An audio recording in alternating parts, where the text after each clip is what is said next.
Inyo ang trumpeta. Simulan na po natin ang ating banal na pagdiriwang sa ngalan ng Ama, ng Anak, ng Espiritu Santo. Amen.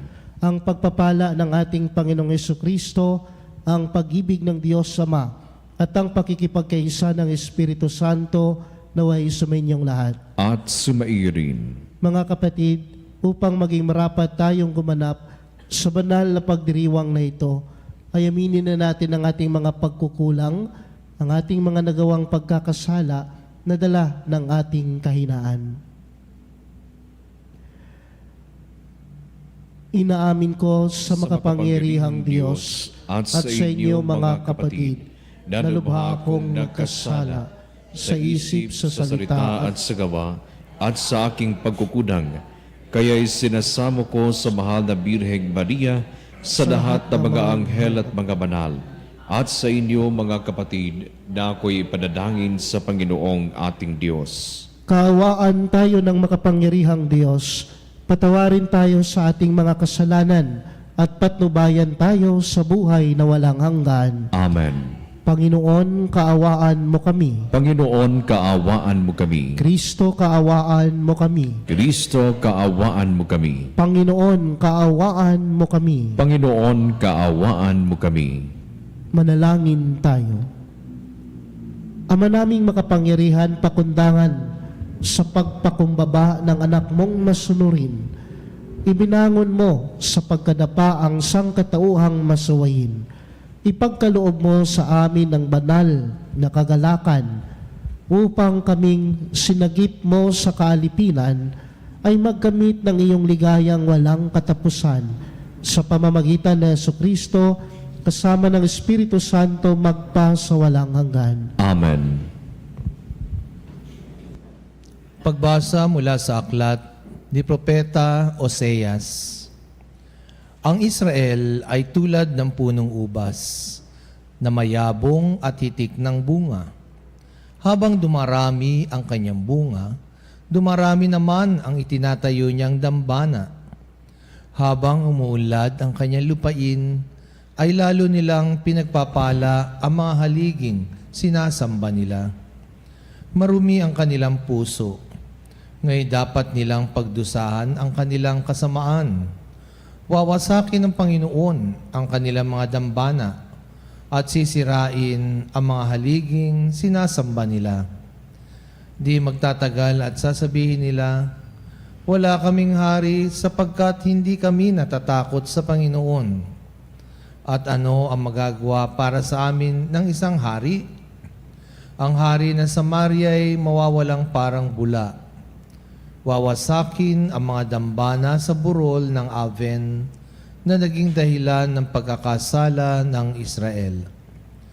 Tutubuan ng mga tinik at dawagan ang kanilang mga dambana. Sasabihin nila sa kabundukan, takpan ninyo kami, at sa kaburulan, tabunan ninyo kami. Magasik kayo ng katwiran at mag-aani kayo ng pagpapala. Bunga ng katapatan ninyo sa akin. Bungkalin ninyo uli ang pinabayaang lupa sapagkat panahon na upang hanapin ang Panginoon. Lalapit siya sa inyo at paulanan kayo ng biyaya.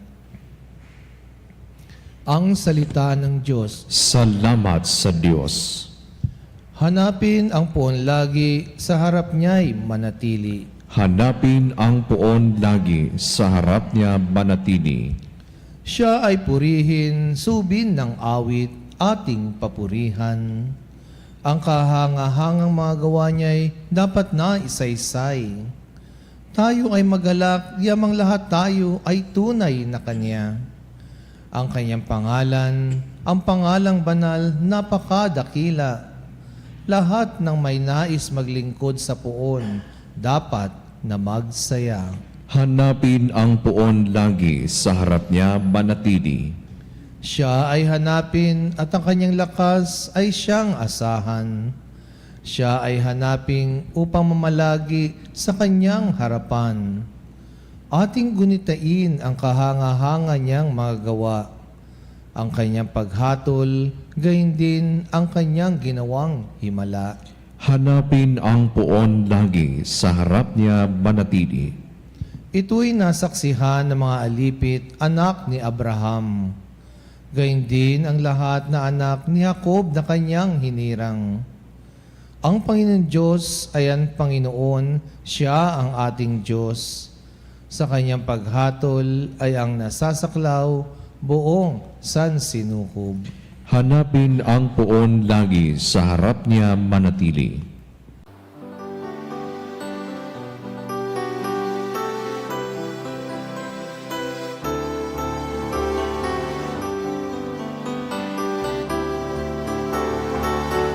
Alleluia, alleluia,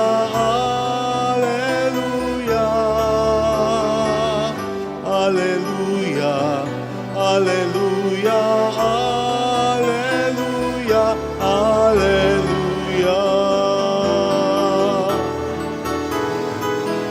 Alleluia, alleluia, alleluia.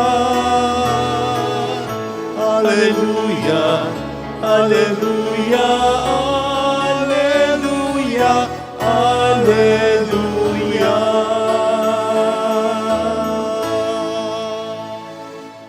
Sumainyo ang Panginoon. At sumaiyo rin. Ang mabuting balita ng Panginoon ayon kay San Mateo. Papuri sa iyo, Panginoon.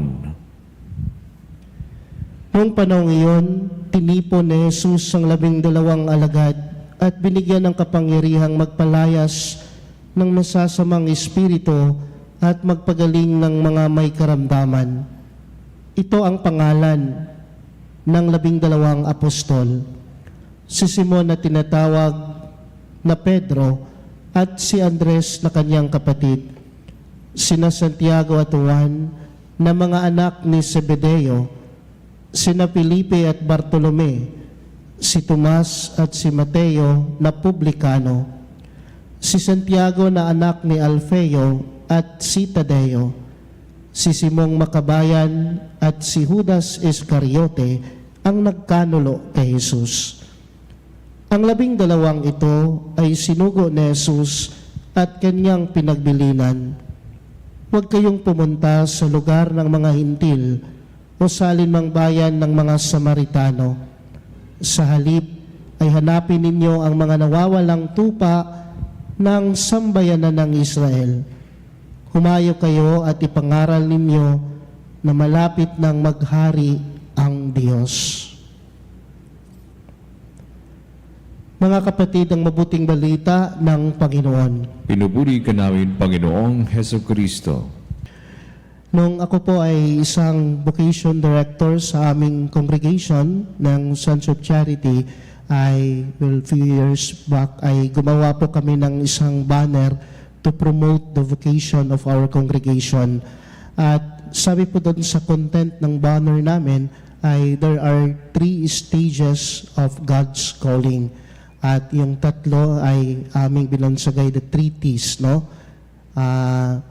Yung tatlong yon ay tawag, tugon, at tuklas, no? So, ulitin ko po, sabi namin, there are 3 stages of God's calling.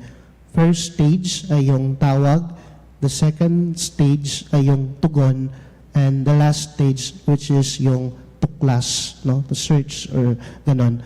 At totoo naman na the first stage na tinawag tayo na ng pagtawag ng Diyos sa atin ay siya ay tinawag tayo, no? In our gospel na binasa natin ngayon, ito yung pagtawag sa 12 alagad at binigyan, at hindi lang tawag kundi binigyan ng ating Panginoong Hesukristo na kapangyarihan, no?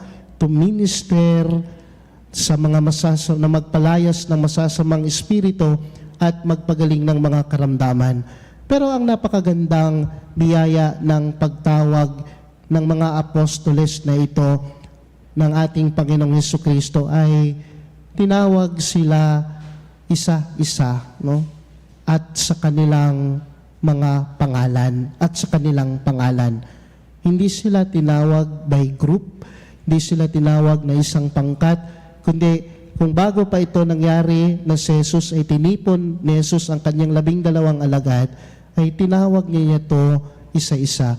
Say for example, the calling of Matthew na nasa kanyang tax collector's table.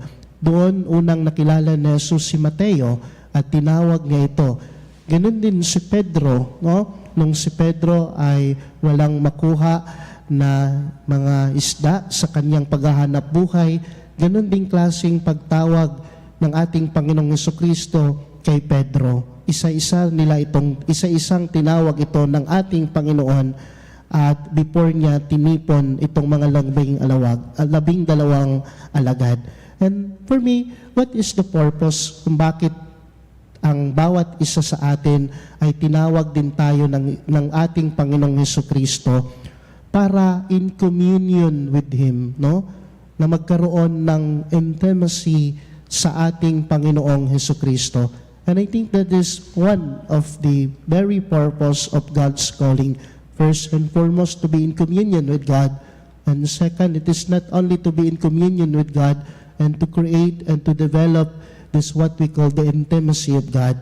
At ito ang nangyari sa ating mga apostoles sa ating ebanghelyo. Pagkatapos tinawag nila, tumugon itong mga apostoles na at sa ating Panginoong Hesukristo.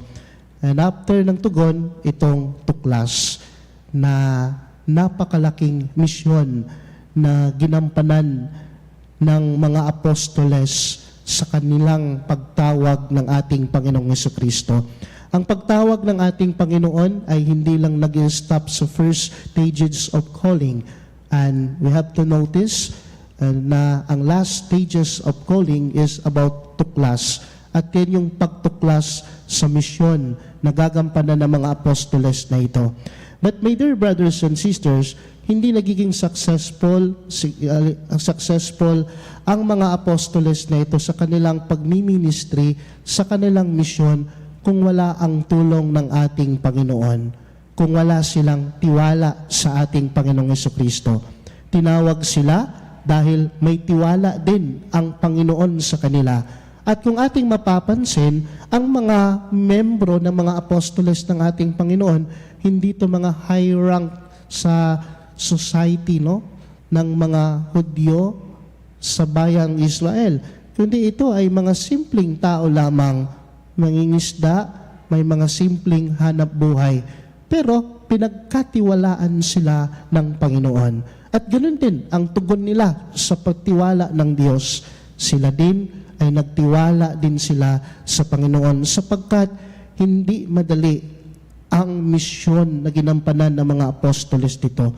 Malamang may mga takot sila, may mga pangamba sila sa tawag ng Diyos sa kanila, sa misyon na iniatas ng Diyos sa kanila, pero nagtiwala sila. Ganon din sa buhay natin, may kanya-kanya tayong misyon na ginagampanan sa buhay natin, tawag sa pagpamilya, sa isang pamilya na kung saan ang misyon natin ay pangalagaan at ingatan natin ang ating pamilya at higit sa lahat, ilapit natin ang ating pamilya sa grasya at biyaya ng Diyos. Kaya may mga takot at pangamba man tayo, kahit na ako bilang isang pari, sa pagtugon sa tawag ng Diyos, may mga takot at may mga pangamba.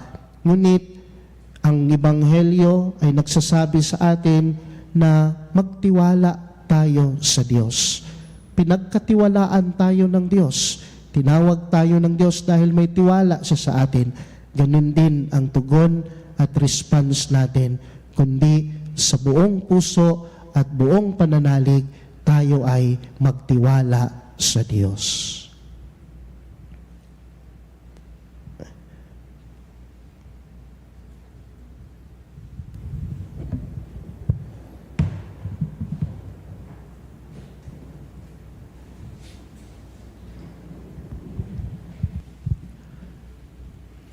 Panalangin ng bayan.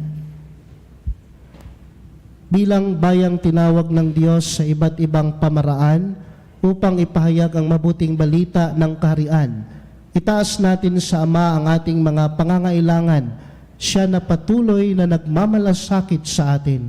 Sa bawat panalangin ang ating itutugon, Diyos na tumatawag sa amin, panatilihin mo kami. Diyos na tumatawag sa amin, panatilihin mo kami.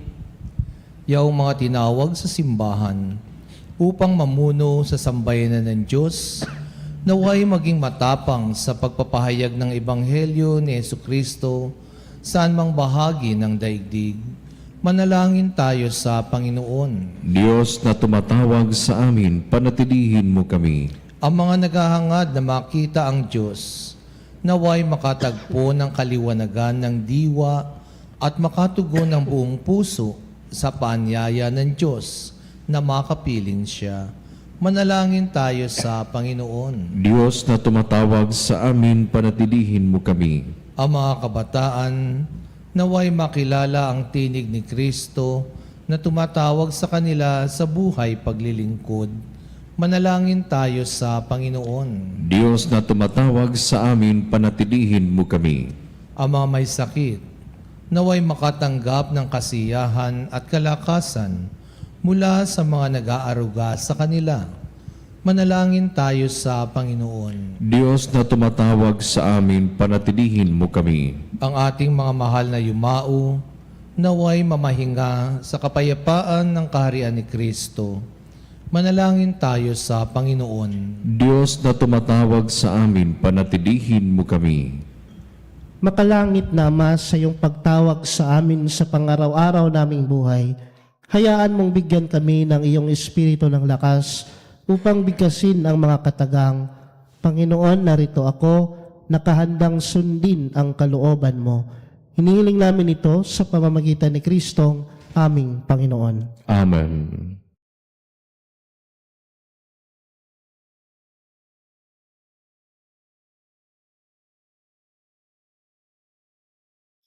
Kunin at tanggapin ang alay na ito, mga biyayang nagmula sa pagpapala mo. Tanda ng bawat pusong pagkatinibig mo, ngayon nananalig, nagmamahal sa'yo. Tinapay na nagmula sa butil ng trigo, pagkain nagbibigay ng buhay mo. At halak na nagmula sa isang tangkay ng ubas, inuming nagbibigay lakas. Kunin at tanggapin ang alay na ito, mga biyayang nagmula sa pagpapala mo. Tanda ng bawat pusong pagkatinibig mo, ngayon nananalig, nagmamahal sa'yo. Manalangin kayo mga kapatid upang ang paghahain natin ay kalugdan ng Diyos, amang makapangyarihan sa lahat. Tanggapin nawa ng Panginoon itong paghahain sa iyong mga kamay, sa kapurihan niya at karangalan, sa ating kapakinabangan at sa buong sambayanan niyang banal. Ama naming lumikha, ang paghahain namin sa iyong ngalan ay siya nawang sa amin ay dumadalisay, upang ito ay maging pagganap araw-araw sa aming paglipat sa buhay sa kalangitan, sa pamamagitan ni Jesucristo, kasama ng Espiritu Santo, magpa sa walang hanggan. Amen. Sumainyo ang Panginoon. At sumairin, Itaas sa Diyos ang inyong puso at diwa. itinaas na namin sa Panginoon. Pasalamatan natin ang Panginoong ating Diyos. Ama naming makapangyarihan, tunay ngang marapat na ikaw ay aming pasalamatan. Sa iyong paglingap at kagandahang loob, ang tao ay nilikha mo at pinangangasiwa sa sansinukob. Sa hangad mong siya'y iwastong lubos, siya'y pinagdusa mo sa kanyang pagtalikod. Sa iyong paggiliw, iyong ipinahihintulot na makabalik siya sa pamamagitan ni Kristo Jesus. Kaya kaysa ng mga anghel na nagsisiawit ng papuri sa iyo nang walang humpay sa kalangitan, kami nagbubunyi sa iyong kadakilaan.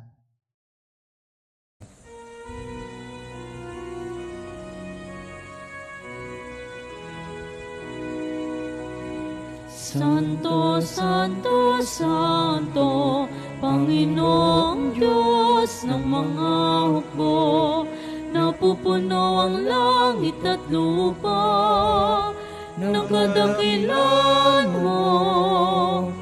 Hosana, Hosana sa kaitaasan. Pinagpalang na paririto sa ngalan ng Panginoon. Hosana, Hosana sa kaitaasan.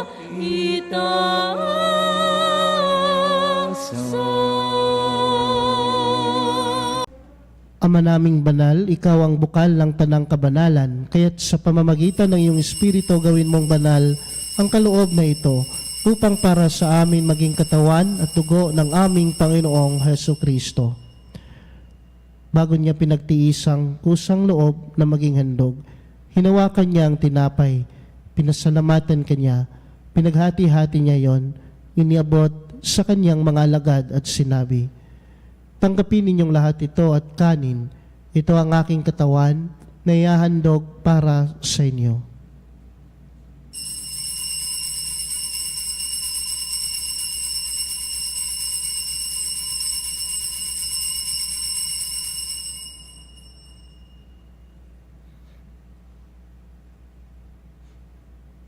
Gayon din naman matapos ang hapunan, hinawakan niya ang kalis, muli kanyang pinasalamatan.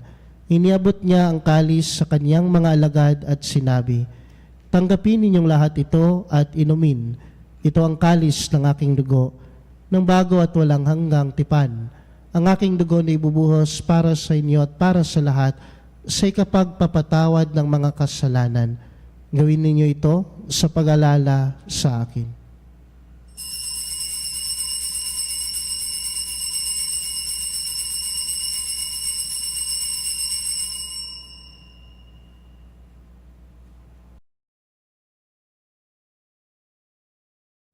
Ang misteryo ng pananampalataya. Sa krus mo at pagkabuhay, kami tinubos mong tunay.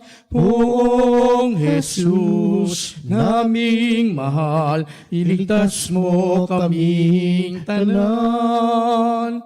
Poong Jesus, naming mahal, ngayon at magpakailanman. Ama, ginagawa namin ngayon ang pag-alala sa pagkamatay at muling pagkabuhay ng iyong anak. Kaya tinialay namin sa iyo ang tinapay na nagbibigay buhay at ang kalis na nagkakaloob ng kaligtasan. Kami ay nagpapasalamat dahil kami ay iyong minarapat na tumayo sa harap mo para maglingkod sa iyo. Isinasamo namin kaming magsasalo-salo sa katawan at dugo ni Kristo ay mabuklod sa pagkakaisa sa pamamagitan ng Espiritu Santo.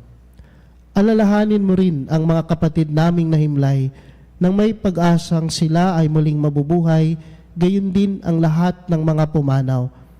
Kaawaan mo sila at patuloyin sa iyong kaliwanagan.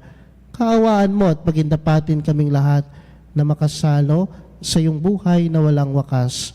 Kaysa ng mahal na Birheng Maria na ina ng Diyos, kaysa ni San Jose ang kabiyak ng kanyang puso, kaysa ng mga apostol at ng lahat ng mga banal, si San Benito na namuhay dito sa daigdig ng kalugod-lugod sa iyo. May pagdiwang nawa namin ang pagpupuri sa kararangal mo sa pamamagitan ng iyong anak na aming Panginoong Hesukristo. Sa pamamagitan ni Kristo kasama niya at sa Kanya, ang lahat ng parangal at papuri ay sa iyo, Diyos samang makapangyarihan, kasama ng Espiritu Santo, magpa sa walang hanggan.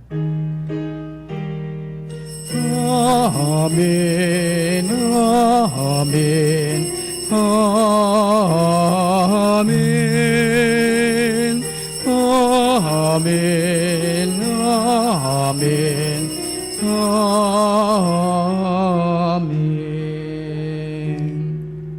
Sa tagubilin ng mga nakagagaling na utos sa turo ni Jesus na Panginoon natin at Diyos, ipahayag natin ng lakas loob.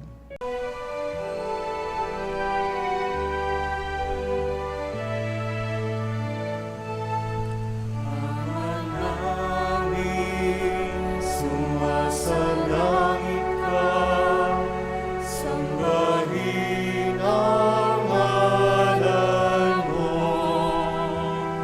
Mapasa amin ang kaharian mo, sundin ang loob mo.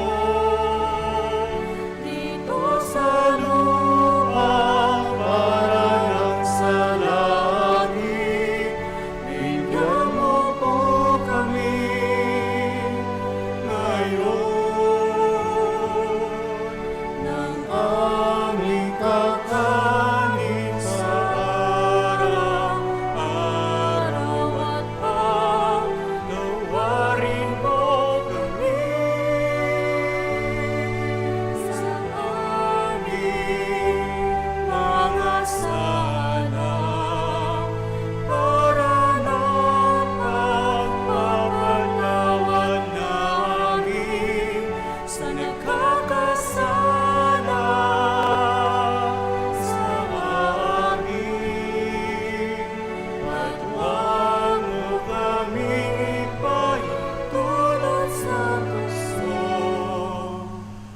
at iadya mo kami sa lahat ng masama. Hiniling namin kami diya sa lahat ng masama, pagkalooban ng kapayapaan araw-araw, iligtas sa kasalanan at ilayo sa lahat ng kapahamakan. Samantalang aming pinananabikan ang dakilang araw ng pagpapahayag ng tagapagligtas naming sa Heso Kristo. Sapagkat iyo ang kaharian at ang kapangyarihan at ang kapurihan magpakailanman. Amen. Panginoong Heso Kristo, sinabi mo sa iyong mga apostol, kapayapaan ang iniiwan ko sa inyo, ang aking kapayapaan ang ibinibigay ko sa inyo. Tunghayan mo ang aming pananampalataya at huwag ang aming mga pagkakasala. Pagkalooban mo kami ng kapayapaan at pagkakaisa ayon sa iyong kalooban, kasama ng Espiritu Santo, magpa sa walang hanggan. Amen. Ang kapayapaan ng Panginoon ay laging sumayinyong lahat. At sumaiyo rin. Magbigayan po tayo ngayon ng kapayapaan sa isa't isa. Kapayapaan sa lahat, mga kapanalig. Kordero ng Diyos na nag-aalis ng mga kasalanan ng sanlibutan, maawa ka sa amin. Kordero ng Diyos na nag-aalis ng mga kasalanan ng sanlibutan, maawa ka sa amin. Kordero ng Diyos na nag-aalis ng mga kasalanan ng sanlibutan, ipagkaloob sa amin ang kapayapaan. Narito ang kordero ng Diyos na nag-aalis ng mga kasalanan ng sanlibutan, mapalad ang inanyayahan sa kanyang piging. Panginoon, hindi ako karapat-dapat na magpatuloy sa iyo, ngunit sa isang salita mo lamang ay gagaling na ako.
Manalangin tayo.